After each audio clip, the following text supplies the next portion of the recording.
ಶ್ರೀ ಮಹಾಲಕ್ಷ್ಮೀ ನಮಃ. ಸಿಂಹರಾಶಿಯ ಸಮಸ್ತ ವೀಕ್ಷಕ ಪ್ರಭುಗಳಿಗೂ ಆತ್ಮೀಯ ಆದರದ ನಮಸ್ಕಾರಗಳು. ಜುಲೈ ತಿಂಗಳ ಪ್ರಮುಖ ದಿನಾಂಕಗಳಾದ 16, 17, 18 ಮತ್ತು 19 ಈ 4 ದಿನಗಳ ಅವಧಿ ನಿಮ್ಮ ಬದುಕಿನಲ್ಲಿ ಅತ್ಯಂತ ಮಹತ್ತರವಾದ ಮುನ್ನುಡಿಗಳನ್ನು ತರಲಿದೆ.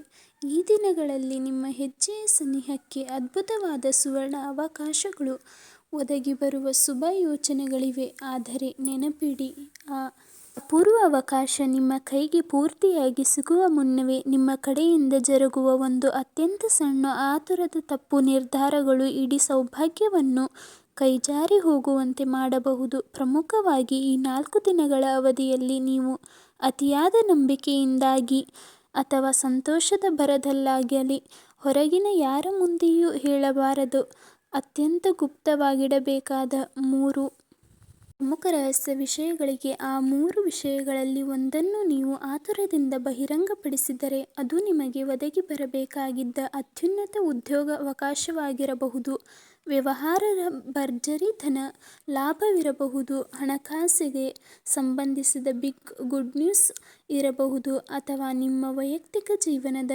ಮಹತ್ತರ ತಿರುವಾಗಿರಬಹುದು. ಅದೆಲ್ಲವೂ ಕೊನೆಯ ಕ್ಷಣದಲ್ಲಿ ನಿಂತು ಹೋಗಿ ನಿಮಗೆ ತೀವ್ರ ಹತಾಶೆಯನ್ನು ತಂದೊಡ್ಡಬಹುದು. ಅದಕ್ಕಾಗಿಯೇ ಸಿಂಹರಾಶಿಯವರೇ, ನಿಮ್ಮ ಇಡೀ ಹಣೆಬರಹವನ್ನೇ ಬದಲಾಯಿಸಬಲ್ಲ ಈ ಮಾಹಿತಿಯನ್ನು ಎಲ್ಲೋ ಅರ್ಧಕ್ಕೆ ನಿಲ್ಲಿಸದೆ ಕೊನೆಯವರೆಗೂ ಅತ್ಯಂತ ಏಕಾಗ್ರತೆಯಿಂದ ಆಲಿಸಿ. ಏಕೆಂದರೆ ಈ 4 ದಿನಗಳ ಅವಧಿಯಲ್ಲಿ ನಿಮ್ಮ ಮುಂಬರುವ ಸಕಲ ಸಂಕಷ್ಟಗಳಿಂದ ಗಟ್ಟಿಯಾಗಿ ರಕ್ಷಿಸುವ ಆ 3 ಪ್ರಮುಖ ಎಚ್ಚರಿಕೆಯ ಸೂತ್ರಗಳನ್ನು ನೀವು ಸ್ಪಷ್ಟವಾಗಿ ತಿಳಿಯಿರಿ. ನಿಮ್ಮ ಭವಿಷ್ಯದ ಹೊಸ ಯೋಜನೆಗಳ ರಹಸ್ಯವನ್ನು ನೀವು ಯಾರ ಮುಂದೆ ಮಾತ್ರ ಮಾತನಾಡಬೇಕು, ನಿಮ್ಮ ಹಣಕಾಸಿನ ವ್ಯವಹಾರಗಳಲ್ಲಿ ಎಂತಹ ಪೂರ್ಣ ಗೌಪ್ಯತೆಯನ್ನು ಕಾಯ್ದುಕೊಳ್ಳಬೇಕು ಮತ್ತು ನಿಮ್ಮ ಪ್ರೀತಿಯ ಕುಟುಂಬ ಹಾಗೂ ವೈಯಕ್ತಿಕ ಬದುಕಿನ ದೌರ್ಬಲ್ಯಗಳನ್ನು ಹೊರಗಿನವರ ಮುಂದೆ ಚರ್ಚೆಯಾಗಿ ಬದಲಾಗದಂತೆ ಹೇಗೆ ತಡೆಗಟ್ಟಬೇಕು ಎನ್ನುವುದೇ ಆಗಿದೆ. ಇದಲ್ಲದೆ ಜುಲೈ 16 ಗುರುವಾರದ ದಿನದಿಂದ ಹಿಡಿದು ಜುಲೈ 19 ಭಾನುವಾರದವರೆಗಿನ ಈ ಮಹತ್ತರ ದಿನಗಳಲ್ಲಿ ನಿಮ್ಮ ಪ್ರೀತಿಯ ಸಂಸಾರದಲ್ಲಿ ಜರಗಲಿರುವ ವಿದ್ಯಮಾನಗಳು, ಪ್ರೇಮ ಜೀವನದ ಮಧುರ ಸನ್ನಿವೇಶಗಳು, ಉದ್ಯೋಗ ರಂಗದಲ್ಲಿ ಒದಗಿ ಬರಲಿರುವ ಭವ್ಯ ಅವಕಾಶಗಳು, ಮಾಡುತ್ತಿರುವ ವ್ಯಾಪಾರದಲ್ಲಿ ವಹಿಸಬೇಕಾದ ಮುನ್ನೆಚ್ಚರಿಕೆಗಳು, ದೀರ್ಘಕಾಲದಿಂದ ಎಲ್ಲೋ ಸಿಲುಕಿಕೊಂಡಿದ್ದ ಹಣಕಾಸು ಮರಳಿ ಬರುವ ದಿವ್ಯ ಸಂಕೇತಗಳು, ವಿವಾಹದ ಪ್ರಯತ್ನಗಳಲ್ಲಿ ಕಂಡುಬರುವ ಸತ್ಯಗಳು, ಶಾರೀರಿಕ ಆರೋಗ್ಯದ ರಂಗದಲ್ಲಿ ನೀವು ವಹಿಸಬೇಕಾದ ಮುನ್ನೆಚ್ಚರಿಕೆಗಳು ಏನೇನು ಎಂಬುದನ್ನು ನೋಡೋಣ. ಅಲ್ಲದೆ ಈ ವಿಡಿಯೋದಲ್ಲಿ ಶುಭ ಫಲಿತಾಂಶಗಳಿಗಾಗಿ ನೀವು ಯಾವ ದಿನದಂದು ಭೇಟಿ ನೀಡಬೇಕಾದ ಪ್ರಮುಖ ವಿಷಯಗಳನ್ನು, ವಿಶೇಷವಾಗಿ ಸಿಂಹರಾಶಿಯವರು ಈ ವಿಡಿಯೋದಲ್ಲಿ ಹೇಳುವ 3 ರಹಸ್ಯ ವಿಷಯಗಳನ್ನು ನೀವು ಯಾರಿಗೂ ಹೇಳಬಾರದು ಎಂಬುದನ್ನು ವಿವರವಾಗಿ ತಿಳಿಯೋಣ. ಏಕೆಂದರೆ ಕೆಲವು ವಿಷಯಗಳನ್ನು ನೀವು ಕೆಲಸ ಮುಗಿಯುವವರೆಗೆ ರಹಸ್ಯವಾಗಿಟ್ಟರೆ ಮಾತ್ರ ನಿಮ್ಮ ಪರವಾಗಿ ಬದಲಾಯಿಸಬಹುದು. ಸಂತೋಷ, ನಂಬಿಕೆ ಅಥವಾ ಆತುರದಲ್ಲಿ ತಪ್ಪು ವ್ಯಕ್ತಿಗೆ ಹೇಳಿದ ಒಂದು ವಿಷಯ ನಂತರ ನಿಮಗೆ ಅಡ್ಡಿಯಾಗಬಹುದು. ಅದಕ್ಕಾಗಿಯೇ ವಿಡಿಯೋವನ್ನು ಮಧ್ಯದಲ್ಲಿ ನೋಡಿ ಇಲ್ಲಿವರೆಗೆ ನಮ್ಮ ಚಾನಲ್ ಈಗಲೇ ಸಬ್ಸ್ಕ್ರೈಬ್ ಮಾಡಿ ಮತ್ತು ಅದರ ಪಕ್ಕದಲ್ಲಿರುವ ಬೆಲ್ ಐಕಾನ್ ಅನ್ನು ಒತ್ತಿರಿ. ನಂತರ ನೀವು ಕಾಲಕಾಲಕ್ಕೆ ಸಿಂಹರಾಶಿಯ ಸಂಬಂಧಿಸಿದ ಪ್ರಮುಖ ಜಾತಕಗಳನ್ನು ಸ್ವೀಕರಿಸುತ್ತೀರಿ. ಅಲ್ಲದೆ ಈ ವಿಡಿಯೋದಲ್ಲಿ ಉಲ್ಲೇಖಿಸಲಾಗಿರುವ ಫಲಿತಾಂಶಗಳು ನಿಮ್ಮ ಜೀವನದಲ್ಲಿ ಆಗುತ್ತವೋ ಇಲ್ಲವೋ ಎಂಬುದನ್ನು ಕಮೆಂಟ್ಗಳಲ್ಲಿ ನಮಗೆ ತಿಳಿಸಲು ಮರೆಯಬೇಡಿ. ನಿಮ್ಮ ಅನುಭವ ನಮಗೆ ಬಹಳ ಮುಖ್ಯ. ಹೆಚ್ಚಿನ ವಿಳಂಬವಿಲ್ಲದೆ ಜುಲೈ 16, 17, 18 ಮತ್ತು 19ರಂದು ಸಿಂಹರಾಶಿಯವರ ಜೀವನದಲ್ಲಿ ಸಂಭವಿಸುವ ಪ್ರಮುಖ ಬದಲಾವಣೆಗಳು ಯಾವುವು, ಯಾರಿಗೂ ಹೇಳಬಾರದ 3 ರಹಸ್ಯಗಳು ಯಾವುವು, ಅವಕಾಶಗಳನ್ನು ಕಳೆದುಕೊಳ್ಳದಂತೆ ನೀವು ಯಾವ ಮುನ್ನೆಚ್ಚರಿಕೆಯನ್ನು ತೆಗೆದುಕೊಳ್ಳಬೇಕು ಎಂಬುದನ್ನು ಈಗ ಒಂದೊಂದಾಗಿ ತಿಳಿಯೋಣ. ಧೈರ್ಯಶಾಲಿಗಳು ಏನಾದರೂ ಮಾಡಲು ನಿರ್ಧರಿಸಿದ ನಂತರ ಅವರು ಎಷ್ಟೇ ಅಡ್ಡ ಬಂದರೂ ಹಿಂದೆ ಸರಿಯದೆ ಮುಂದುವರಿಯುವ ಗುಣವನ್ನು ಹೊಂದಿರುತ್ತಾರೆ. ಅವರು ಹೇಳದೆ ಕಷ್ಟಗಳನ್ನು ಸಹಿಸುತ್ತಾರೆ, ಆದರೆ ಅವರ ಕುಟುಂಬ ಸದಸ್ಯರು ಅಥವಾ ಪ್ರೀತಿ ಪಾತ್ರರಿಗೆ ಸಣ್ಣ ಸಮಸ್ಯೆ ಇದ್ದರೂ ಅವರು ತಕ್ಷಣ ಪ್ರತಿಕ್ರಿಯಿಸುತ್ತಾರೆ. ಆದ್ದರಿಂದ ಅನೇಕ ಸಿಂಹರಾಶಿಯವರು ಅವುಗಳನ್ನು ಗಂಭೀರವಾಗಿ ಪರಿಗಣಿಸುತ್ತಾರೆ. ಆದರೆ ಅವರಿಗೆ ತುಂಬ ಹತ್ತಿರವಿರುವವರಿಗೆ ಮಾತ್ರ ಅವರ ಹೃದಯದಲ್ಲಿ ಅವರ ಪ್ರೀತಿ ಎಷ್ಟಿದೆ ಎಂದು ಗೊತ್ತಿದೆ. ಸಿಂಹರಾಶಿಯವರೇ, ಗೌರವ ಬಹಳ ಮುಖ್ಯ. ಹಣ ಕಳೆದು ಹೋದರೂ ಅದನ್ನು ಮರಳಿ ಗಳಿಸಬಹುದು ಎಂದು ಅವರು ಭಾವಿಸುತ್ತಾರೆ. ಆದರೆ ಗೌರವ ಕಡಿಮೆಯಾಯಿತು ಎಂದು ಭಾವಿಸಿದ ನಂತರ ಅವರು ತುಂಬ ದುಃಖಿತರಾಗಿರುತ್ತಾರೆ. ಅವರು ಯಾರ ಮುಂದೆಯೂ ಮಾತನಾಡಲು ಅವರಿಗೆ ತಿಳಿದಿರುವುದನ್ನು ಧೈರ್ಯವಾಗಿ ಮಾತನಾಡುತ್ತಾರೆ. ಸರಿಯಾದ ಸಮಯದಲ್ಲಿ ಈ ಗುಣ ಬಲಗೊಳ್ಳುತ್ತದೆ. ಆದರೆ ಅವರು ಕೋಪಿಸಿದಾಗ ಅವರ ಮಾತುಗಳು ಅವರ ದೌರ್ಬಲ್ಯವಾಗಬಹುದು. ಒಬ್ಬ ವ್ಯಕ್ತಿಯನ್ನು ನಂಬಲು ಅವರು ಸ್ವಲ್ಪ ಸಮಯ ತೆಗೆದುಕೊಳ್ಳುತ್ತಾರೆ. ಆದರೆ ಅವರು ಒಮ್ಮೆ ನಂಬಿದ ನಂತರ ಅವರ ಮನಸ್ಸಿನಲ್ಲಿರುವ ಎಲ್ಲವನ್ನೂ ಹೇಳುವ ಸ್ವಭಾವವನ್ನು ಹೊಂದಿರುತ್ತಾರೆ. ಅವರ ಭವಿಷ್ಯದ ಯೋಜನೆಗಳು, ಹಣದ ಸಮಸ್ಯೆಗಳು ಮತ್ತು ಕುಟುಂಬದ ವಿಷಯಗಳನ್ನು ಅವರು ತಮ್ಮ ಹತ್ತಿರದ ಯಾರೊಂದಿಗಾದರೂ ಹಂಚಿಕೊಳ್ಳುತ್ತಾರೆ. ಈ 4 ದಿನಗಳಲ್ಲಿ ಎಚ್ಚರಿಕೆ ಅಗತ್ಯವಿದೆ, ಏಕೆಂದರೆ ಯಾರಾದರೂ ನಿಮ್ಮೊಂದಿಗೆ ದೀರ್ಘಕಾಲ ಸಂಪರ್ಕದಲ್ಲಿದ್ದ ಕಾರಣ ಎಲ್ಲವನ್ನೂ ಹೇಳುವ ಅಗತ್ಯವಿಲ್ಲ. ಯಾರಾದರೂ ನಿಮಗೆ ಯಾವುದೇ ಹಾನಿ ಮಾಡದಿದ್ದರೂ ಸಹ ನಿಮ್ಮ ಕಥೆಯನ್ನು ವ್ಯಕ್ತಿಗೆ ಹೇಗೆ ಹೇಳುವುದು ನಿಮ್ಮನ್ನು ತೊಂದರೆಗೆ ಸಿಲುಕಿಸಬಹುದು. ಸಿಂಹರಾಶಿಯವರಿಗೆ ಮತ್ತೊಂದು ಉತ್ತಮ ಗುಣವಿದೆ. ಯಾರಾದರೂ ಸಹಾಯ ಕೇಳಿದರೆ ಅವರು ಸಾಧ್ಯವಾದಷ್ಟು ಮಾಡಲು ಪ್ರಯತ್ನಿಸುತ್ತಾರೆ. ಕೆಲವು ಸಾರಿ ಅವರು ಸ್ವಂತ ಅಗತ್ಯವನ್ನು ಬದಿಗಿಟ್ಟು ಇತರರಿಗೆ ಸಹಾಯ ಮಾಡುತ್ತಾರೆ. ಆದರೆ ನಿಮಗೆ ಮತ್ತೆ ಅದೇ ಸಹಾಯ ಬೇಕಾದಾಗ ಇತರರು ಪ್ರತಿಕ್ರಿಯಿಸದಿದ್ದರೆ ನೀವು ಒಳಗೆ ತುಂಬ ನೋವನ್ನು ಅನುಭವಿಸುತ್ತೀರಿ. ಆದರೂ ಅದನ್ನು ಹೊರಗೆ ತೋರಿಸುವುದಿಲ್ಲ. ಈ ಸ್ವಭಾವದಿಂದ ಕೆಲವರು ನಿಮ್ಮನ್ನು ಅರ್ಥ ಮಾಡಿಕೊಳ್ಳದೆ ನಿಮ್ಮ ಲಾಭವನ್ನು ಪಡೆಯಬಹುದು. ಜುಲೈ 16, 17, 18 ಮತ್ತು 19 ನಡುವೆ ನಿಮ್ಮ ಮನಸ್ಸಿನಲ್ಲಿ ಹೊಸ ಆಲೋಚನೆ ಬೇರೂರಬಹುದು. ನೀವು ಹಿಂದೆ ಮಾಡಲು ಯೋಚಿಸಿದ ಕೆಲಸ ಮನಸ್ಸಿಗೆ ಬರಬಹುದು. ಒಬ್ಬ ವ್ಯಕ್ತಿ ನೀಡಿದ ಮಾಹಿತಿಯಿಂದಾಗಿ ಹೊಸ ಮಾರ್ಗವು ಕಾಣಬಹುದು. ಇಲ್ಲಿ ನಿಮಗೆ ಭೇಟಿಯಾಗಿರುವುದು ನಿಜವಾಗಲೂ ಉಪಯೋಗಕ್ಕೆ ಬರುತ್ತದೆಯೋ ಇಲ್ಲವೋ ಎಂಬುದನ್ನು ನೀವು ತಿಳಿದುಕೊಳ್ಳಬೇಕು. ಏಕೆಂದರೆ ನೀವು ಅನೇಕ ಜನರೊಂದಿಗೆ ಮುಂಚಿತವಾಗಿ ಒಳ್ಳೆಯ ವಿಚಾರವನ್ನು ಹಂಚಿಕೊಂಡರೆ ಅವರ ಭಯ, ಸಂಶಯಗಳು ನಿಮ್ಮ ಆತ್ಮವಿಶ್ವಾಸವನ್ನು ಕಡಿಮೆ ಮಾಡಬಹುದು. ಜುಲೈ 16 ಗುರುವಾರದಿಂದ ಸಿಂಹರಾಶಿಯವರ ಜವಾಬ್ದಾರಿಯ ಪ್ರಭಾವವನ್ನು ಹೆಚ್ಚು ಅನುಭವಿಸಬಹುದು. ನೀವು ಒಂದು ಕೆಲಸವನ್ನು ತ್ವರಿತವಾಗಿ ಪೂರ್ಣಗೊಳಿಸಬೇಕೆಂದು ಬಯಸಿದರೂ ಸಹ ಸ್ವಲ್ಪ ವಿಳಂಬವಾಗಿರಬಹುದು. ಆ ವಿಳಂಬದಿಂದ ಕೆಲಸ ನಿಂತು ಹೋಗಿದೆ ಎಂದು ಭಾವಿಸಬೇಡಿ. ಕೆಲವು ಸಾರಿ ನಿಮಗೆ ತಿಳಿಯದ ಒಂದು ಸಮಸ್ಯೆ ಮುಂಚಿತವಾಗಿ ಹೊರಬರುತ್ತದೆ. ಅದನ್ನು ಸರಿಪಡಿಸಿಕೊಂಡು ಮುಂದುವರಿಯಲು ನಿಮಗೆ ಅವಕಾಶ ಸಿಗುತ್ತದೆ. ಗುರುವಾರ ನೀವು ಹಣ, ಕೆಲಸ ಮತ್ತು ಕುಟುಂಬದ ಜವಾಬ್ದಾರಿಗಳ ಬಗ್ಗೆ ಹೆಚ್ಚು ಬೆಳಗ್ಗಿನಿಂದ ನಿಮ್ಮ ಮನಸ್ಸಿನಲ್ಲಿ ಒಂದು ವಿಷಯವಿರಬಹುದು. ಯಾರಾದರೂ ಹೇಳಿದ್ದು ನಿಮಗೆ ಇಷ್ಟವಾಗದಿರಬಹುದು. ಕೋಪದಿಂದ ತಕ್ಷಣ ಪ್ರತಿಕ್ರಿಯಿಸುವುದಕ್ಕಿಂತ ಇಡೀ ಕಥೆಯನ್ನು ತಿಳಿದುಕೊಳ್ಳುವುದು ಉತ್ತಮ, ಏಕೆಂದರೆ ಆ ದಿನ ನೀವು ಕೇಳಿದ ಮಾಹಿತಿಯು ಪೂರ್ಣವಾಗಿ ನಿಜವಾಗಿರಬಹುದು. ಜುಲೈ 17 ಶುಕ್ರವಾರದ ದಿನ ಸಿಂಹರಾಶಿಯ ಅಧಿಪತಿಯಾದ ಸೂರ್ಯನ ಪ್ರಭಾವ ನಿಮ್ಮ ಆತ್ಮವಿಶ್ವಾಸವನ್ನು ಹೆಚ್ಚಿಸುತ್ತದೆ. ಕಳೆದ 2 ಅಥವಾ 3 ದಿನಗಳಿಂದ ನೀವು ಮಾಡಲು ಸಾಧ್ಯವಾಗದ ಕೆಲಸದ ಬಗ್ಗೆ ನಿರ್ಧಾರ ತೆಗೆದುಕೊಳ್ಳಬೇಕೆಂದು ಭಾವಿಸುತ್ತೀರಿ. ನಿಮ್ಮ ಮಾತು ಮನೆಯಲ್ಲೂ ಪ್ರಾಮುಖ್ಯತೆಯನ್ನು ಪಡೆಯುತ್ತದೆ. ಆದರೆ ನಾನು ಹೇಳುವುದನ್ನು ಮಾಡಬೇಕು ಎಂದು ಒತ್ತಾಯಿಸದೆ ಇತರರ ಮಾತುಗಳನ್ನು ಕೇಳುವುದು ನಿಮಗೆ ಉತ್ತಮ ನಿರ್ಧಾರ ತೆಗೆದುಕೊಳ್ಳಲು ಸಹಾಯ ಮಾಡುತ್ತದೆ. ಜುಲೈ 18 ಶನಿವಾರದ ಮನಸ್ಸಿಗೆ ಸಂಬಂಧಿಸಿದ ಆಲೋಚನೆಗಳು ಹೆಚ್ಚಾಗಬಹುದು. ಹಳೆಯ ವಿಷಯವೊಂದು ನೆನಪಿಗೆ ಬರಬಹುದು. ಹಿಂದೆ ನಿಮಗೆ ಭರವಸೆ ನೀಡಿ ತನ್ನ ಮಾತನ್ನು ಉಳಿಸಿಕೊಂಡ ವ್ಯಕ್ತಿಯೊಬ್ಬ ಮತ್ತೆ ನಿಮ್ಮನ್ನು ಸಂಪರ್ಕಿಸಬಹುದು. ಅವರು ಹೇಳುವ ಮಾತುಗಳನ್ನು ತಕ್ಷಣ ನಂಬಬೇಡಿ. ತಕ್ಷಣ ನಂಬದೆ ಅವರ ಪ್ರತಿಕ್ರಿಯೆಗಳನ್ನು ಗಮನಿಸಿ. ಮಾತುಗಳು ಒಳ್ಳೆಯದು ಎಂಬ ಅಂಶವು ಬದಲಾವಣೆಯ ಸಂಕೇತವಲ್ಲ. ಸ್ಥಿರವಾಗಿರುವ ವ್ಯಕ್ತಿಯು ತನ್ನ ನಡವಳಿಕೆಯಲ್ಲಿ ಬದಲಾವಣೆಯನ್ನು ತೋರಿಸುತ್ತಾನೆ. ಜುಲೈ 19 ಭಾನುವಾರ ಧೈರ್ಯ ಹೆಚ್ಚಾಗುತ್ತದೆ. ಹಲವು ದಿನಗಳಿಂದ ಹೇಳಲು ಸಾಧ್ಯವಾಗದ ವಿಷಯವನ್ನು ನೀವು ಹೇಳಲೇಬೇಕೆಂದು ನಿಮಗೆ ಅನಿಸಬಹುದು. ಆದರೆ ನಿಮ್ಮ ಮಾತುಗಳ ಮೇಲೆ ನಿಯಂತ್ರಣ ಬೇಕಾಗಿರುವುದು. ಇಲ್ಲಿಯೇ ಸತ್ಯವನ್ನು ಹೇಳುವುದು ಒಳ್ಳೆಯದು, ಆದರೆ ಕೋಪದಲ್ಲಿ ಹೇಳಿದ ಸತ್ಯವು ಸಹ ಜಗಳಕ್ಕೆ ಕಾರಣವಾಗಬಹುದು. ಸರಿಯಾದ ಸಮಯದಲ್ಲಿ ವಿಚಿತ್ರ ಅನುಭವವಾಗಬಹುದು. ನೀವು ಯಾವುದೋ ವಿಷಯದ ಬಗ್ಗೆ ಯೋಚಿಸುತ್ತಿರುವಾಗ ಅದಕ್ಕೆ ಸಂಬಂಧಿಸಿದ ವ್ಯಕ್ತಿಯಿಂದ ನಿಮಗೆ ಫೋನ್ ಕರೆ ಸಂದೇಶ ಬರಬಹುದು, ಅಥವಾ ನೀವು ಅನಿರೀಕ್ಷಿತವಾಗಿ ಆ ವ್ಯಕ್ತಿಯನ್ನು ಭೇಟಿಯಾಗಬಹುದು. ತಕ್ಷಣ ದೊಡ್ಡ ನಿರ್ಧಾರ ತೆಗೆದುಕೊಳ್ಳುವ ಬದಲು ಆ ಪರಿಚಯವು ನಿಮಗೆ ಮತ್ತೆ ಏಕೆ ಬಂತು ಎಂಬುದನ್ನು ಶಾಂತವಾಗಿ ಗಮನಿಸಿ. ಮೊದಲ ರಹಸ್ಯವೆಂದರೆ, ನೀವು ಮಾಡಲಿರುವ ಹೊಸ ಕೆಲಸದ ಬಗ್ಗೆ ಯಾರಿಗೂ ಮುಂಚಿತವಾಗಿ ಹೇಳಬಾರದು.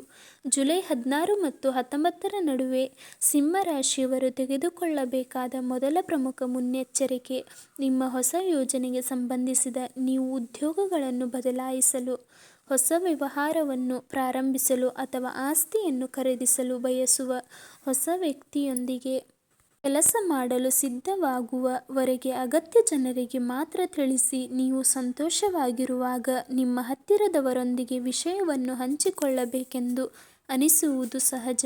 ಆದರೆ ನೀವು ಹೇಳುವ ಪ್ರತಿಯೊಬ್ಬರೂ ಒಂದೇ ರೀತಿ ಯೋಚಿಸುವುದಿಲ್ಲ. ಒಬ್ಬರು ನಿಮಗೆ ಧೈರ್ಯವನ್ನು ಹೇಳುತ್ತಾರೆ, ಇನ್ನೊಬ್ಬರು ನಿಮಗೆ ಭಯವನ್ನು ನೀಡುತ್ತಾರೆ, ಇನ್ನೊಬ್ಬರು ನೀವು ಯೋಚಿಸಿದ ಸಮಸ್ಯೆಗಳನ್ನು ಹೇಳಿ ನಿಮ್ಮನ್ನು ಗೊಂದಲಗೊಳಿಸುತ್ತಾರೆ. ಅಂತಿಮವಾಗಿ, ನೀವು ಸಮರ್ಥವಾಗಿರುವ ಕೆಲಸವನ್ನು ನೀವು ಮಾಡಬಹುದೇ ಎಂದು ನೀವು ಅನುಮಾನಿಸುತ್ತೀರಿ. ಉದಾಹರಣೆಗೆ, ನೀವು ಕೆಲಸಕ್ಕೆ ಅರ್ಜಿ ಸಲ್ಲಿಸಿದ್ದೀರಿ ಎಂದು ಹೇಳೋಣ. ನೀವು ಸಂದರ್ಶನವನ್ನು ಮುಗಿಸಿಲ್ಲ, ಆದರೆ ನೀವು ಅನೇಕ ಜನರಿಗೆ ಮುಂಚಿತವಾಗಿ ಹೇಳಿದರೆ, ಅವರು ಪ್ರತಿದಿನ "ಏನಾಯಿತು, ನಿಮಗೆ ಕೆಲಸ ಸಿಕ್ಕಿದೆಯೇ, ಸಂಬಳ ಎಷ್ಟು ಮತ್ತು ನೀವು ಯಾವಾಗ ಹೊರಡುತ್ತೀರಿ" ಎಂದು ಕೇಳುತ್ತಾರೆ. ಆದ್ದರಿಂದ ನೀವು ಫಲಿತಾಂಶವನ್ನು ಪಡೆಯುವವರೆಗೆ ನಿಮ್ಮ ಪ್ರಯತ್ನಗಳನ್ನು ಶಾಂತವಾಗಿ ಮುಂದುವರೆಸಿ. ವ್ಯವಹಾರದಲ್ಲೂ ಇದೇ ವಿಷಯ ಅನ್ವಯಿಸುತ್ತದೆ.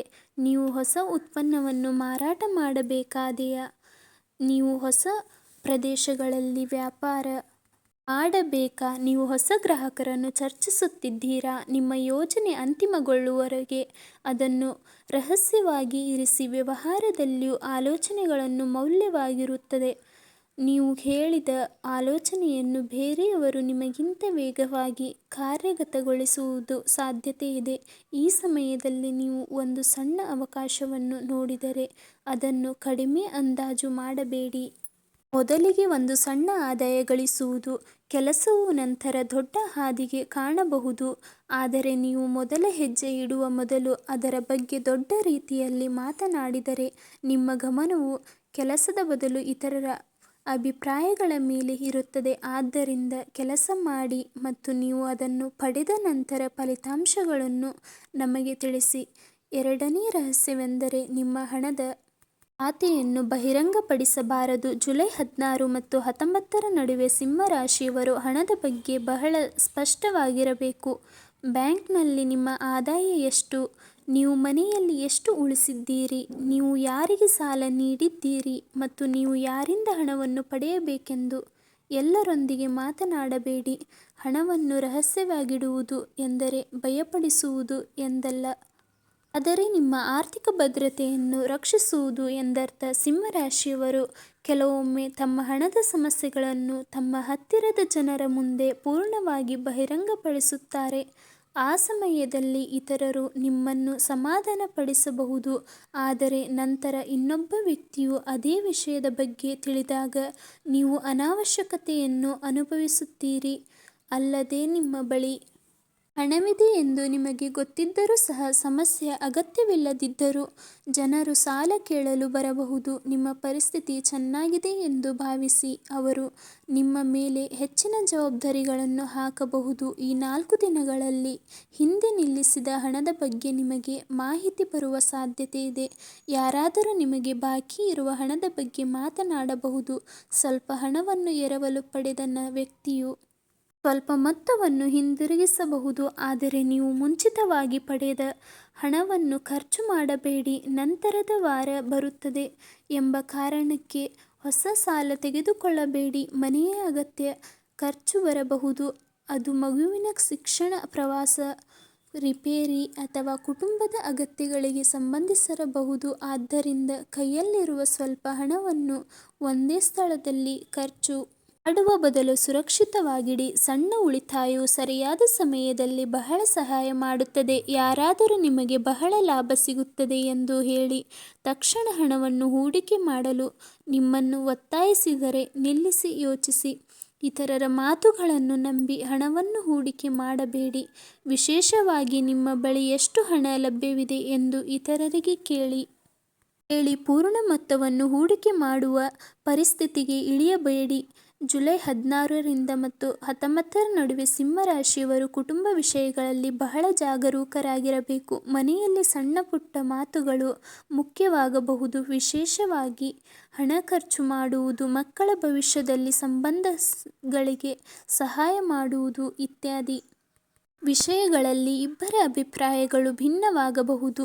ಇಲ್ಲಿ ನೀವು ನೆನಪಿಟ್ಟುಕೊಳ್ಳಬೇಕಾದ ಏಕೈಕ ವಿಷಯವೆಂದರೆ ಮನೆಯಲ್ಲಿ ಸಂಬಂಧಿಸಿದ ಸಣ್ಣ ಸಮಸ್ಯೆಯ ಬಗ್ಗೆ ತಕ್ಷಣ ಹೊರಗಿನವರಿಗೆ ತಿಳಿಸಬೇಡಿ. ನಾವು ಕೋಪಗೊಂಡಾಗ ನಮ್ಮ ಭಾವನೆಗಳನ್ನು ವ್ಯಕ್ತಪಡಿಸಲು ನಮಗೆ ಅನಿಸುತ್ತದೆ, ಆದರೆ ಈ ಸಮಯದಲ್ಲಿ ನೀವು ಹೇಳಿದ್ದು ಇನ್ನೊಬ್ಬ ವ್ಯಕ್ತಿಗೆ ಹೋಗಿ ನಂತರ ನಿಮ್ಮ ಕುಟುಂಬದ ಸದಸ್ಯರಿಗೆ ಹಿಂದಿರುಗಿದರೆ ಒಂದು ಸಣ್ಣ ಸಮಸ್ಯೆ ದೊಡ್ಡದಾಗಬಹುದು. ಒಬ್ಬ ವ್ಯಕ್ತಿಯು ಇನ್ನೊಬ್ಬ ವ್ಯಕ್ತಿ ಹೇಳಿದ್ದನ್ನು ತಪ್ಪಾಗಿ ಅರ್ಥ ಮಾಡಿಕೊಳ್ಳಬಹುದು. ಇನ್ನೊಬ್ಬ ವ್ಯಕ್ತಿಯು ಏಕೆ ಹಾಗೆ ಹೇಳಿದನು ಎಂದು ನೀವು ಕಂಡುಹಿಡಿದರೆ ಸಮಸ್ಯೆ ಅಲ್ಲಿಗೆ ಕೊನೆಗೊಳ್ಳುತ್ತದೆ. ಹಳೆಯ ವಿಷಯಗಳನ್ನು, ವಿಶೇಷವಾಗಿ ಜುಲೈ 16ರಂದು ನೀವು ಹಿಂದಿನ ತಪ್ಪುಗಳನ್ನು ಮರೆತುಬಿಡಿ. ಪದೇ ಪದೇ ನೆನಪಿಸಿದರೆ ಅದು ಇನ್ನೊಬ್ಬ ವ್ಯಕ್ತಿಯ ಸ್ವಲ್ಪ ಶಾಂತ ಸಮಯವನ್ನು ಕಳೆಯುವುದು ದೂರವನ್ನು ಕಡಿಮೆ ಮಾಡುತ್ತದೆ. ಪ್ರೀತಿಯಲ್ಲಿರುವ ಸಿಂಹರಾಶಿಯವರು ಒಂದು ಪ್ರಮುಖ ಪರಿಸ್ಥಿತಿಯನ್ನು ಎದುರಿಸಬಹುದು. ನಿಮ್ಮ ಪ್ರೇಮ ಜೀವನದ ಬಗ್ಗೆ ಅನೇಕ ಜನರಿಗೆ ಹೇಳುವುದು ಒಳ್ಳೆಯದಲ್ಲ. ನಿಮ್ಮ ಸಂಗಾತಿಯೊಂದಿಗೆ ಪ್ರತಿದಿನ ಸಂಭಾಷಣೆಯನ್ನು ನೀವು ಸ್ನೇಹಿತರೊಂದಿಗೆ ಹಂಚಿಕೊಂಡರೆ ಯಾರಾದರೂ ನೀಡುವ ತಪ್ಪು ಸಲಹೆಯು ನಿಮ್ಮ ನಡುವೆ ಅನುಮಾನವನ್ನು ಹೆಚ್ಚಿಸಬಹುದು. ಒಬ್ಬ ವ್ಯಕ್ತಿಯು ನಿಮ್ಮ ಪ್ರೇಮ ಜೀವನದ ಬಗ್ಗೆ ಹೆಚ್ಚು ತಿಳಿದುಕೊಳ್ಳಲು ಪ್ರಯತ್ನಿಸಿದರೆ ಅಗತ್ಯವಿರುವುದಷ್ಟು ಮಾತ್ರ ಹೇಳಿ ವಿಷಯವನ್ನು ನಿಮ್ಮಿಬ್ಬರ ನಡುವೆ ಇಟ್ಟುಕೊಳ್ಳುವುದು ಉತ್ತಮ. ಮದುವೆಯಾಗಲು ಮಾತನಾಡುತ್ತಿರುವವರಿಗೂ ಇದೇ ರೀತಿಯ ಎಚ್ಚರಿಕೆ ಅಗತ್ಯ. ಒಳ್ಳೆಯ ಸಂಬಂಧವನ್ನು ನಿರ್ಧರಿಸಲ್ಪಟ್ಟ ನಂತರ ಮಾತ್ರ ಎಲ್ಲರಿಗೂ ಹೇಳಬೇಡಿ. ಕೆಲವೊಮ್ಮೆ ಅನೇಕ ಜನರ ಅಭಿಪ್ರಾಯಗಳನ್ನು ತೆಗೆದುಕೊಳ್ಳುವುದರಿಂದ ಒಳ್ಳೆಯ ಸಂಬಂಧದಲ್ಲಿಯೂ ಸಹ ಇಲ್ಲದಿದ್ದ ದೋಷಗಳು ಕಾಣಿಸಿಕೊಳ್ಳಲು ಪ್ರಾರಂಭಿಸುತ್ತವೆ. ಸರಿಯಾದ ಮಾಹಿತಿಯನ್ನು ಪಡೆಯಿರಿ, ವಯಸ್ಕರೊಂದಿಗೆ ಮಾತನಾಡಿ ಮತ್ತು ನಂತರ ನಿರ್ಧಾರ ತೆಗೆದುಕೊಳ್ಳಿ. ಮೂರನೇ ರಹಸ್ಯವೆಂದರೆ ಕುಟುಂಬದ ದೌರ್ಬಲ್ಯವನ್ನು ಹೊರಗಿನವರಿಗೆ ಚರ್ಚೆಯಾಗಿ ಪರಿವರ್ತಿಸಬಾರದು. ಈ ಸಮಯದಲ್ಲಿ ಸಿಂಹ ರಾಶಿಯವರು ರಕ್ಷಿಸಬೇಕಾದ ಮೂರನೇ ವಿಷಯವೆಂದರೆ ಕುಟುಂಬಕ್ಕೆ ಸಂಬಂಧಿಸಿದ ಪ್ರತಿಯೊಂದು ಮನೆಯಲ್ಲಿ ಸಣ್ಣ ಸಮಸ್ಯೆಗಳಿರುತ್ತವೆ. ಗಂಡ ಮತ್ತು ಹೆಂಡತಿಯ ನಡುವೆ ಭಿನ್ನಾಭಿಪ್ರಾಯಗಳಿರಬಹುದು, ಒಡಹುಟ್ಟಿದವರ ನಡುವೆ ಹಣದ ಸಮಸ್ಯೆಗಳಿರಬಹುದು, ಮಕ್ಕಳ ಶಿಕ್ಷಣದ ಬಗ್ಗೆ ಕಾಳಜಿ ಇರಬಹುದು. ಮದುವೆಯ ವಿಳಂಬದಿಂದಾಗಿ ಹಂಚಿಕೊಳ್ಳಬೇಕಾದ ವಿಷಯಗಳಲ್ಲ. ನಿಮ್ಮ ನೋವನ್ನು ಹಂಚಿಕೊಳ್ಳಲು ವಿಶ್ವಾಸಾರ್ಹ ವ್ಯಕ್ತಿ ಇರುವುದು ಒಳ್ಳೆಯದು, ಆದರೆ ನೀವು ಯಾರೊಂದಿಗೆ ಮಾತನಾಡುತ್ತಿದ್ದೀರಿ ಎಂದು ನಿಮಗೆ ತಿಳಿದಿರಬೇಕು. ಏಕೆಂದರೆ ಕೆಲವರು ನಿಮ್ಮ ನೋವನ್ನು ನಿಮ್ಮ ಮುಂದೆ ಕೇಳುತ್ತಾರೆ. ನಂತರ ಅಗತ್ಯಗಳನ್ನು ಎದುರಿಸಬೇಕಾದ ಪರಿಸ್ಥಿತಿಯಲ್ಲಿ ನಿಮ್ಮನ್ನು ನೀವು ತೊಡಗಿಸಿಕೊಳ್ಳಬೇಡಿ. ಮನೆ, ಭೂಮಿ ಅಥವಾ ವಾಹನವನ್ನು ಖರೀದಿಸುವ ಬಗ್ಗೆ ಯೋಚಿಸುತ್ತಿರುವವರು ಆತುರ ಪಡಬೇಡಿ. ವಿಶೇಷವಾಗಿ ಆಸ್ತಿಯ ವಿಷಯದಲ್ಲಿ ದಾಖಲೆಗಳನ್ನು ನೋಡದೆ ಮಾತುಗಳನ್ನು ನಂಬಬೇಡಿ. ಯಾರಾದರೂ ಈಗ ಕಡಿಮೆ ಬೆಲೆಗೆ ಹಣ ನೀಡುವಂತೆ ಒತ್ತಡ ಹೇರಿದರೆ ನೀವು ಹೆಚ್ಚು ಜಾಗರೂಕರಾಗಿರಬೇಕು. ಅದು ಒಳ್ಳೆಯ ಅವಕಾಶವಾಗಿದ್ದರೆ ಅದನ್ನು ಪರೀಕ್ಷಿಸಿ.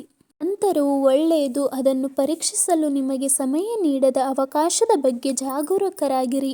ಜುಲೈ 17ರ ನಂತರ ಮನೆಗೆ ಸಂಬಂಧಿಸಿದ ಖರ್ಚು ಇರಬಹುದು. ಅದು ಅಗತ್ಯವಾದ ಖರ್ಚಾಗಿರಬಹುದು, ಆದರೆ ಅದೇ ಸಮಯದಲ್ಲಿ ನೀವು ಅನಗತ್ಯ ಖರೀದಿಗಳನ್ನು ಕಡಿಮೆ ಮಾಡಿದರೆ ಹಣ ಕೆಲವೊಮ್ಮೆ ತಮ್ಮ ಸ್ವಂತ ಗೌರವಕ್ಕಾಗಿ ಹೆಚ್ಚು ಖರ್ಚು ಮಾಡುತ್ತಾರೆ. ಇತರರು ನಂತರ ಏನು ಯೋಚಿಸುತ್ತಾರೆ ಎಂಬ ಆಲೋಚನೆಯೊಂದಿಗೆ ಖರ್ಚು ಮಾಡುವುದು ನಂತರ ಉತ್ತಮ. ಹೊರೆಯಾಗಬಹುದು. ಹಣದ ವಿಷಯಕ್ಕೆ ಬಂದಾಗ ಉತ್ತಮ ವಿಧಾನವನ್ನು ಅನುಸರಿಸಿ ನೀವು ಪಡೆಯುವ ಮೊತ್ತದ ಒಂದು ಭಾಗವನ್ನು ತಕ್ಷಣ ಪಕ್ಕಕ್ಕಿಡಿ. ಅದು ಸಣ್ಣ ಮೊತ್ತವಾಗಿದ್ದರೂ ಈ ಅಭ್ಯಾಸವು ಮುಂದೆ ಬರುವ ದಿನಗಳ ಪರಿಸ್ಥಿತಿಯಲ್ಲಿ ಸೂಕ್ತವಾಗಿ ಬರುತ್ತದೆ. ವಿಶೇಷವಾಗಿ ನಿಮ್ಮ ಆದಾಯವನ್ನು ಹೆಚ್ಚಿಸುವ ಸಾಧ್ಯತೆಯ ಬಗ್ಗೆ ಎಲ್ಲರಿಗೂ ಮುಂಚಿತವಾಗಿ ಹೇಳಬೇಡಿ. ಫಲಿತಾಂಶದ ನಂತರ ನಿಮ್ಮ ಯಶಸ್ಸು ತಾನೇ ಮಾತನಾಡುತ್ತದೆ. ಈ 4 ದಿನಗಳಲ್ಲಿ ಸಿಂಹರಾಶಿಯವರು ತಮ್ಮ ದೇಹಕ್ಕಿಂತ ಹೆಚ್ಚಾಗಿ ತಮ್ಮ ಮನಸ್ಸಿಗೆ ವಿಶ್ರಾಂತಿ ನೀಡಬೇಕು. ಒಂದೇ ಒಂದು ವಿಷಯದ ಬಗ್ಗೆ ಪದೇ ಪದೇ ಯೋಚಿಸುವುದರಿಂದ ಆಯಾಸ ಹೆಚ್ಚಾಗಬಹುದು. ರಾತ್ರಿ ಮಲಗಿದ ನಂತರವೂ ನೀವು ಕೆಲಸ, ಹಣ, ಕೌಟುಂಬಿಕ ಸಮಸ್ಯೆಗಳ ಬಗ್ಗೆ ಯೋಚಿಸುತ್ತಿದ್ದರೆ ನಿಮಗೆ ಆಯಾಸ ಅನಿಸಬಹುದು. ಸಮಯಕ್ಕೆ ಸರಿಯಾಗಿ ತಿನ್ನುವುದು ಬಹಳ ಮುಖ್ಯ. ಕೆಲಸ ಇರುವುದರಿಂದ ಊಟವನ್ನು ಮುಂದೂಡುವಂತಹ ಅಭ್ಯಾಸಗಳನ್ನು ಕಡಿಮೆ ಮಾಡಿ. ಹೆಚ್ಚು ಹೊತ್ತು ನೀರು ಕುಡಿಯದಿರುವುದು. ಹೆಚ್ಚು ಪ್ರಯಾಣಿಸುವವರು ನಡುವೆ ಸ್ವಲ್ಪ ವಿಶ್ರಾಂತಿ ಪಡೆಯಿರಿ. ದೇಹವು ದಣಿದಿದ್ದರೂ ಕೆಲಸ ಮಾಡುವುದನ್ನು ಮುಂದುವರಿಸಲು ಒತ್ತಡ ಹೇರುವುದು ಸಣ್ಣ ಸಮಸ್ಯೆಯನ್ನು ದೊಡ್ಡದಾಗಿಸಬಹುದು. ಈ ಸಮಯದಲ್ಲಿ ಹೊರಗಿನ ವ್ಯಕ್ತಿ ಮಾತ್ರ ನಿಮಗೆ ಹಾನಿ ಮಾಡುವುದಿಲ್ಲ, ಆದರೆ ನಿಮ್ಮ ಕೋಪವೂ ಸಹ. ಯಾರಾದರೂ ನಿಮಗೆ ಇಷ್ಟವಿಲ್ಲದಿದ್ದನ್ನು ಹೇಳಿದಾಗ ನೀವು ತಕ್ಷಣ ಪ್ರತಿಕ್ರಿಯಿಸಬೇಕು ಎಂದು ನಿಮಗೆ ಅನಿಸಬಹುದು, ಆದರೆ ಆ ಕ್ಷಣದಲ್ಲಿ ನೀವು ಮೌನವಾಗಿದ್ದರೆ ನಂತರ ನೀವು ಸಂತೋಷವಾಗಿರುತ್ತೀರಿ. ವಿಶೇಷವಾಗಿ ಸಂದೇಶಗಳು, ಫೋನ್ ಸಂಭಾಷಣೆಗಳು ಮತ್ತು ಕುಟುಂಬ ಚರ್ಚೆಗಳಲ್ಲಿ ಕೋಪದಿಂದ ಎಂದು ನೀವು ಭಾವಿಸಬಹುದು. ಆದರೆ ನೀವು ಸರಿಯಾದ ವ್ಯಕ್ತಿಗೆ ಹೇಳಿದ್ದರೆ ಅದೇ ನೋವು ಮತ್ತೊಂದು ಸಮಸ್ಯೆಯಾಗಿ ಹಿಂದಿರುಗಬಹುದು. ನಿಮ್ಮ ಕ್ಷೇಮವನ್ನು ನಿಜವಾಗಲೂ ಬಯಸುವ ವ್ಯಕ್ತಿಯನ್ನು ಗುರುತಿಸಿ. ಅಗತ್ಯವಿದ್ದರೆ ಕುಟುಂಬದ ಹಿರಿಯರ, ವಿಶ್ವಸ್ತರ ಜೊತೆ ಮಾತನಾಡಿ. ಆದರೆ ನಿಮ್ಮ ದೌರ್ಬಲ್ಯವನ್ನು ಪ್ರತಿಯೊಬ್ಬ ಪರಿಚಯಸ್ಥರ ಮುಂದೆ ಬಹಿರಂಗಪಡಿಸಬೇಡಿ. ಭಾನುವಾರ ಬೆಳಗ್ಗೆ ಸೂರ್ಯೋದಯದ ಸಮಯದಲ್ಲಿ ಸೂರ್ಯ ದೇವರನ್ನು ನೆನಪಿಸಿಕೊಳ್ಳಿ. ಸಮರ್ಥರು ತಾಮ್ರದ ಪಾತ್ರೆಯಲ್ಲಿ ನೀರನ್ನು ತೆಗೆದುಕೊಂಡು ಸೂರ್ಯನಿಗೆ ಪ್ರಾರ್ಥನೆ ಸಲ್ಲಿಸಿ. ಸ್ವಲ್ಪ ಸಮಯ ಶಾಂತವಾಗಿ ಕುಳಿತು ನಿಮಗೆ ಬೇಕಾದ್ದನ್ನು ಸ್ಪಷ್ಟವಾಗಿ ಯೋಚಿಸಿ. ಒಂದು ಮುಖ್ಯವಾದ ಕೆಲಸವನ್ನು ಆಯ್ಕೆಕೊಂಡು ನೀಡುತ್ತದೆ. ಸೂರ್ಯ ಸಿಂಹರಾಶಿಯ ಅಧಿಪತಿಯಾಗಿರುವುದರಿಂದ ಈ ದಿನಗಳಲ್ಲಿ ಸೂರ್ಯನನ್ನು ಪೂಜಿಸುವುದು ಶುಭವೆಂದು ಎಣಿಸಬಹುದು. ಭಾನುವಾರ ಬೆಳಗ್ಗೆ ಸ್ನಾನ ಮಾಡಿದ ನಂತರ ಸೂರ್ಯ ದೇವರಿಗೆ ಪ್ರಾರ್ಥನೆ ಸಲ್ಲಿಸಿ. ಓಂ ಹರಾಂ ಹೀಂ ಹರೌಂ ಸಹ ಸೂರ್ಯಾಯ ನಮಃ ಎಂಬ ಮಂತ್ರವನ್ನು ಭಕ್ತಿಯಿಂದ ಸಾಧ್ಯವಾದಷ್ಟು ಜಪಿಸಿ. ಮಂತ್ರಗಳ ಸಂಖ್ಯೆಗಿಂತ ಮನಸ್ಸಿನ ಭಕ್ತಿಯ ಏಕಾಗ್ರತೆಯೇ ಹೆಚ್ಚು ಮುಖ್ಯ. ಅವಕಾಶವಿರುವವರು ಶನಿವಾರ ಶನಿ ದೇವಾಲಯ ಅಥವಾ ನವಗ್ರಹಗಳಿರುವ ದೇವಾಲಯಕ್ಕೆ ಭೇಟಿ ನೀಡಬಹುದು. ಎಳ್ಳೆಣ್ಣೆಯಿಂದ ದೀಪ ಹಚ್ಚಿ ನಿಮ್ಮ ಕೆಲಸದಲ್ಲಿನ ಅಡೆತಡೆಗಳ ನಿವಾರಣೆಗಾಗಿ ಪ್ರಾರ್ಥಿಸಿ. ವೃದ್ಧರಿಗೆ ಆಹಾರವನ್ನು ಒದಗಿಸುವುದು ಅಥವಾ ನಿರ್ಜನರಿಗೆ ನಿಮ್ಮ ಸಾಮರ್ಥ್ಯಕ್ಕೆ ತಕ್ಕಂತೆ ಸಹಾಯ ಮಾಡುವುದು ಒಳ್ಳೆಯದು. ಸೋಮವಾರ ಶಿವ ದೇವಾಲಯಕ್ಕೆ ಹೋಗಿ ಸ್ವಲ್ಪ ಸಮಯ ಶಾಂತವಾಗಿ ಕುಳಿತುಕೊಳ್ಳಿ. ನಿಮ್ಮ ಮನಸ್ಸಿನಲ್ಲಿರುವ ಸಮಸ್ಯೆಯನ್ನು 10 ಜನರಿಗೆ ಹೇಳುವುದರ ಬದಲು ಅದನ್ನು ದೇವರ ಮುಂದೆ ಹೇಳಲು ಪ್ರಯತ್ನಿಸಿ ಮತ್ತು ನಂತರ ಸರಿಯಾದ ನಿರ್ಧಾರ ತೆಗೆದುಕೊಳ್ಳಿ. ಓಂ ನಮಃ ಶಿವಾಯ ಎಂಬ ಹೆಸರನ್ನು ಭಕ್ತಿಯಿಂದ ಜಪಿಸಿ.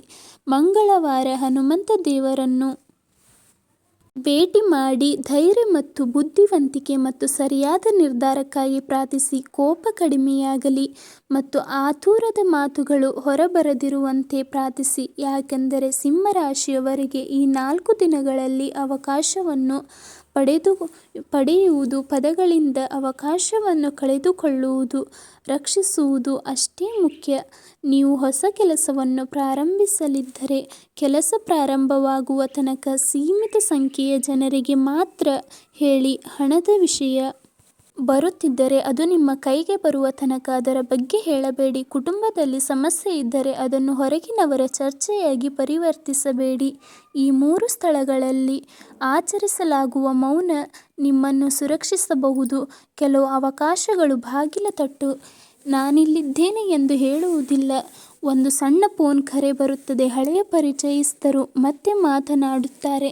ಯಾರಾದರೂ ಸಣ್ಣ ಕೆಲಸದ ಬಗ್ಗೆ ಕೇಳುತ್ತಾರೆ. ಮೊದಲಿಗೆ ಅದು ಸಾಮಾನ್ಯ ಎಂದು ಅನಿಸಬಹುದು, ಆದರೆ ನೀವು ಅದನ್ನು ಗಮನದಿಂದ ಗ್ರಹಿಸಿ ಮುಂದೆ ಕೊಂಡು ಹೋದರೆ ಅದೇ ಕೆಲಸ ನಿಮಗೆ ಇನ್ನೊಂದು ಮಾರ್ಗವನ್ನು ತೋರಿಸಬಹುದು. ಆದ್ದರಿಂದ ಜುಲೈ 16 ಮತ್ತು 19 ನಡುವೆ ಬರುವ ಸಣ್ಣ ಮಾಹಿತಿಯನ್ನು ಸಹ ನಿರ್ಲಕ್ಷಿಸಬೇಡಿ.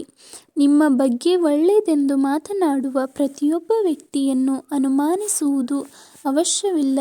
ಅದೇ ಸಮಯದಲ್ಲಿ ನಿಮ್ಮ ಮನಸ್ಸನ್ನು ಎಲ್ಲರಿಗೂ ತೆರೆದಿಡಿ.